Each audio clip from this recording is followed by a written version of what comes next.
Okay, so here we have my sifted compost and some collected rainwater.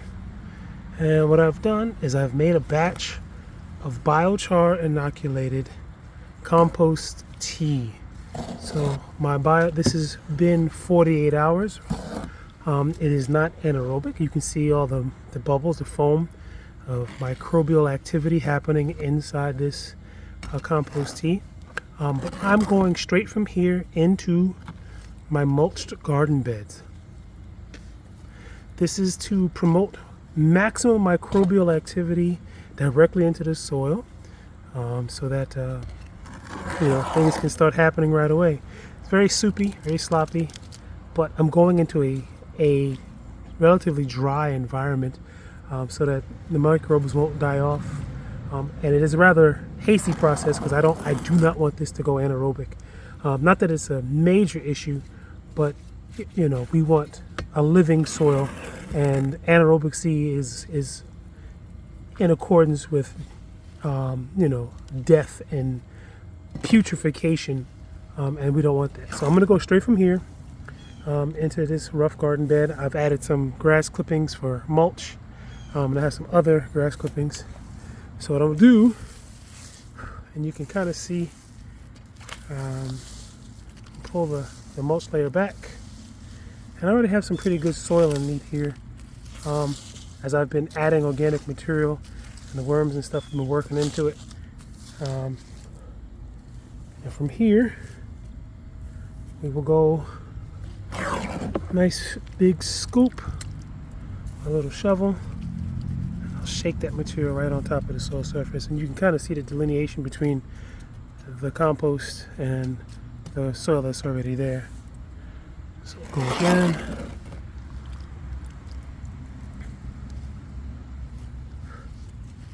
There we go.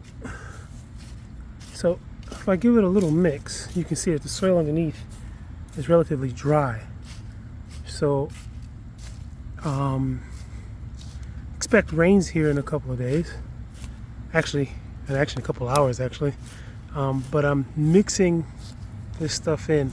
I'm not digging it in, I'm mixing it in. So I practice no dig type style of gardening, and so I'm preparing this soil for my fall plantings. And as you can see, this bed is nice and crumbly and loose and full of biochar, compost, and compost tea on the spot. And then the mulch will be raked.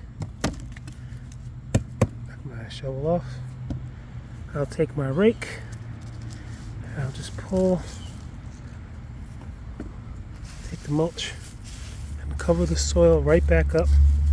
It's an overcast day. I like gardening on overcast days, so that you don't kill your microbes off with UV light. And cover my soil back up, and everything is golden. That is ready to be planted out. As you can see, I already have some things growing, some kale and some other stuff. These things are ready to be harvested and eaten. These are actually from last season. I just let them go. Mother Nature has taken her fair share, as you can see. I've pulled off lots of worms, but that's okay. There's still plenty enough for me to eat. And this bed is almost ready to go. Outstanding.